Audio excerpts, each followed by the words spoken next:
Next time you are craving for Gbegiri, you don't have to go to any Amala spot to go and eat Gbegiri. Let me walk you through how you can make yours.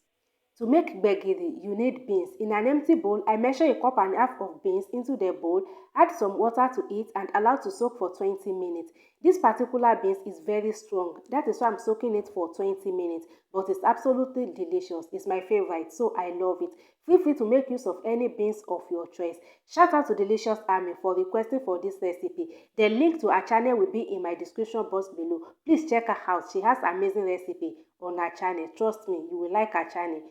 20 minutes later, I transfer the beans into the food processor and I go ahead and use the pause button to blend the beans. Not blending, just to peel the beans, alright?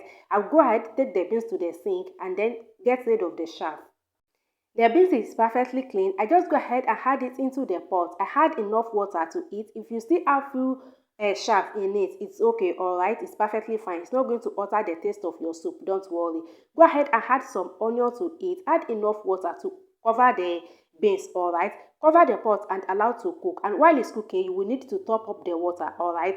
Once you are cooking it, if you notice that the water is getting dry and the beans is not cooked, go ahead and add some water to it, alright? And you cook it until it's perfectly soft.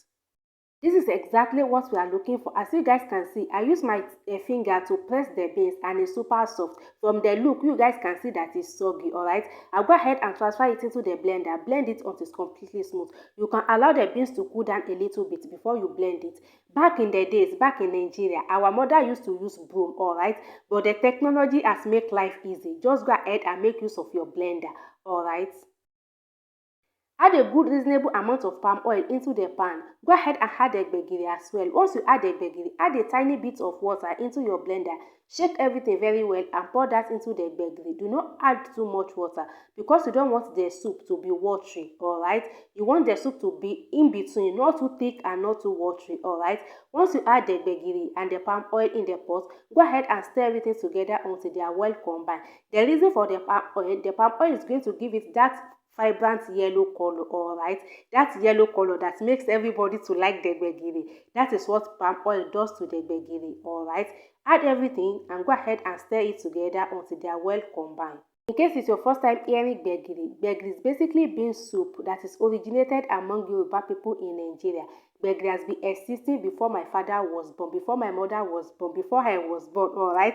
But of recent, my internet people fall in love with Gbegiri, alright? Just go ahead, follow the recipe and trust me, you'll come out with amazing, delicious soup, alright? I went ahead and add seasoning cube and a little bit of salt to taste. At this stage, if you want to add crayfish powder, go ahead and add a little bit of crayfish powder. But personally, I don't use crayfish powder in my Gbegiri, alright? That is totally optional. Once you add all the ingredients, we want to allow the soup to simmer together for about 3 to 5 minutes, nothing more than that. And that is it, guys.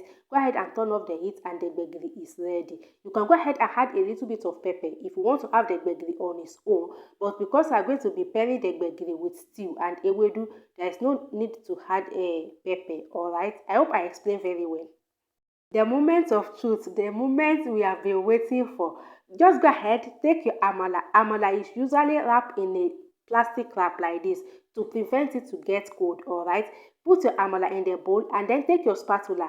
Dip your spatula into the top of the stew, the oil that is on top of the stew, and then you use the back of the spatula to press the amala in between. You will not press all the amala very flat. You will just press the middle of the amala, alright? You guys can see what I'm doing. Just press it very well so you can have a space to put the ewedu and the Gbegiri.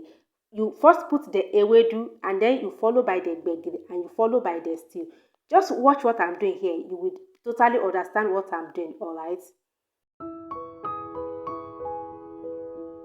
To serve your Gbegiri and ewedu and amala, you don't need a flat bowl, alright? You need a bowl that is deep like this. Once you put all the delicacy together, it's called abula. Me, I don't know the English of abula. Google it, and if you know it, comment below. Abula is abula. No English for it, alright? Just go ahead, serve your food, and go ahead and enjoy. Please fam, don't forget to check out Delicious Army. The link to our channel will be in my description box below, alright? You guys will love our recipe. You guys will love our channel. Trust me, guys. Before you ask me in the comment section, did I finish it? Yes, I finished it with my full chest. I finished that bowl, alright? I hope you guys like the recipe. If you do, please give a thumbs up, subscribe to the channel, leave a comment down below, and I will see you guys in my next video. Watch out for the amala and the ewedu and the stew recipe. See you guys in my next video. Bye!